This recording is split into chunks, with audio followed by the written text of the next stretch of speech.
Hello बच्चों, आज हम लोग वर्ग 10 के त्रिकोणमिति का एक क्वेश्चन बनाएंगे। ठीक ना, जो त्रिकोणमिति अनुपात से संबंधित है। हमारा सवाल दिया है यहाँ पर कि यदि 4 साइन थीटा बराबर 3 कॉस थीटा हो तो सेक थीटा, कोसेक थीटा तथा कॉट थीटा का मान जो है ज्ञात करें। किसका? कॉट थीटा का मान ज्ञात करें।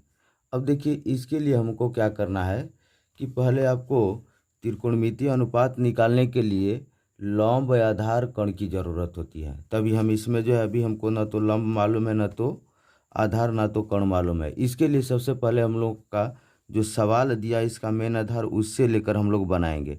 क्या दिया है? तो यहाँ पर देख रहे हैं कि यहाँ पर दिया है कि 4 साइन थीटा। ठीक, क्या 4, यहाँ पर दिया आपको 4 साइन थीटा बराबर कितना दिया है? तो 3 कॉस थीटा है। क्या है? 3 कॉस थीटा। अब हम लोग क्या काम करते हैं कि देखिए, कॉस थीटा को इधर ला देते हैं और 4 को इधर पक्षांतर कर देते हैं। ठीक ना, या यहाँ पर हम लिख सकते हैं, देखिए यहाँ पर साइन थीटा के बटा में, देखिए यहाँ पर इंटू में है तो इंटू में, तो इधर लाएंगे पक्षांतर करेंगे तो इसके बटा में हो जाएगा। और 4 भी इधर क्या है? इंटू में है, तो इधर ले जाएंगे तो इसके बटा में हो जाएगा, नहीं 3 के। अर्थात क्या लिख सकते हैं?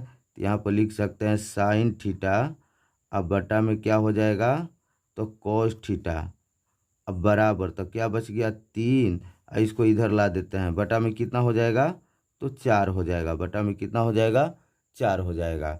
अब हम लोग क्या काम करते हैं कि देखिए, इतना बराबर सूत्र होता है साइन थीटा बटा में कोस थीटा बराबर क्या होता है?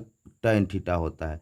यहाँ पर हम लोग लिख सकते हैं, यह हो जाएगा आपका टैन थीटा बराबर, ये हो जाएगा आपका टैन थीटा बराबर कितना? तो 3/4 हो गया। कितना हुआ? 3/4 हुआ। तब यहाँ पर आपको क्या दिया है देख लीजिए। टैन थीटा बराबर आपको क्या होता है यहाँ पर? यहाँ पर होता है, इसका सूत्र होता है लंब, अब बटा में क्या चीज़? तो आधार। लंब बटा में क्या होता है? आधार होता है। तो लंब बटा में आधार होता है, तभी बाकी क्या हमको निकालना रह गया? तो कर्ण निकालना। देखिए, अब 3 जो है लंब हो जाएगा, 4 क्या हो जाएगा? आधार। तो क्या निकालना है हमको? कर्ण निकालना है। तो हम लोग कर्ण निकाल लेते हैं। तो देखिए, यहाँ पर कर्ण बराबर होता है सूत्र, यहाँ पर लिख देते हैं कर्ण बराबर होता है सूत्र अंडर रूट में लंब स्क्वायर, अब प्लस क्या होता है? तो आधार स्क्वायर होता है। क्या होता है? आधार स्क्वायर होता है। अब यहाँ पर देखिए, लंब कितना दिया है? तो लंब देख रहे हैं 3 दिया है, तो यहाँ पर हम लोग लिख सकते हैं 3 का स्क्वायर, अब प्लस आधार कितना है? तो 4 है, तो यहाँ पर 4 का स्क्वायर कर देते हैं। ठीक, अब देखिए यहाँ पर हो जाएगा आपका 3 का स्क्वायर करेंगे कितना हो जाएगा? तो 9 हो जाएगा। 4 का करेंगे तो कितना होगा? तो 4 का करेंगे तो हो जाएगा 16। अब दोनों को हम ऐड कर लेते हैं, अंडर रूट में कितना हो जाएगा? 16 9 25 होता है। तो 16 9 25 होता है, तो 25 का वर्गमूल कितना हुआ? तो 5 हुआ। कितना हुआ? 5 हुआ। तो इस प्रकार हम लोग क्या ज्ञात कर लिए? देखिए, यहाँ पर हम लोग लिख सकते हैं लंब का जो मान है वो कितना है? तो 3 था। तो यहाँ पर हम लोग लंब बराबर 3, आधार का मान कितना है? तो आधार का मान जो है 4 है। और यहाँ पर लास्ट में हम लोग कर्ण निकाले तो कितना आया? तो कर्ण बराबर जो है आपका आ गया 5 आ गया। कितना आ गया? 5 आ गया। तो अब हम लोग को बारी बारी से देखिए, अब निकाल लेते हैं क्या चीज़। पहले सेक का निकालना है। किसका निकालना है मान? सेक का निकालना है। तो सेक बराबर, इसलिए यहाँ पर हम लोग लिख देते हैं सेक थीटा बराबर क्या चीज़? तो सेक थीटा बराबर, सेक थीटा बराबर क्या होता है? तो कर्ण बटा में आधार होता है। क्या होता है? कर्ण बटा में आधार। ये सूत्र आपको याद करना होगा।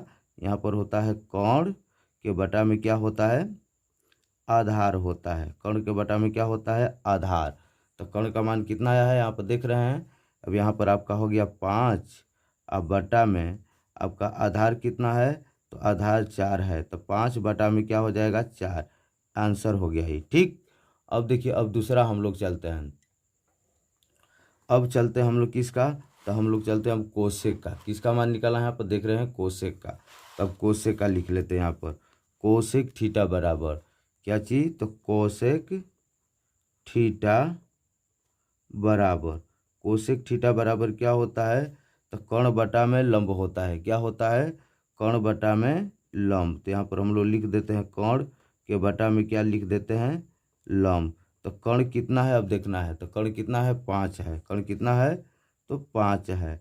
अब बटा में लंब कितना है, तो लंब जो है 3 है। तो यहाँ पर हम लोग क्या करते हैं, 5 बटा में 3 लिख लेते हैं। ये भी क्या हो गया, आंसर हो गया। अब देखिए, अब हम लोगों को लास्ट में क्या निकालना है, तो लास्ट में निकालना है आपको यहाँ पर कॉट थीटा का मान। किसका मान निकालना है, कॉट थीटा का। तब यहाँ पर हम लोग क्या लिख देते हैं, कॉट थीटा बराबर। तो यहाँ पर हम लोग लिख देते हैं कॉट थीटा बराबर, कॉट थीटा बराबर। कॉट थीटा का सूत्र होता है आपको आधार बटा में लंब। क्या होता है, आधार और बटा में क्या होता है, लंब होता है। तो देखिए आधार कितना है, तो आधार हमारा जो है यहाँ पर 4 है। क्या है, तो 4 है। अब बटा में लंब कितना है, तो लंब जो है 3 है। लंब कितना है, 3 है। यही क्या हो जाएगा, तो आंसर हो जाएगा। ठीक।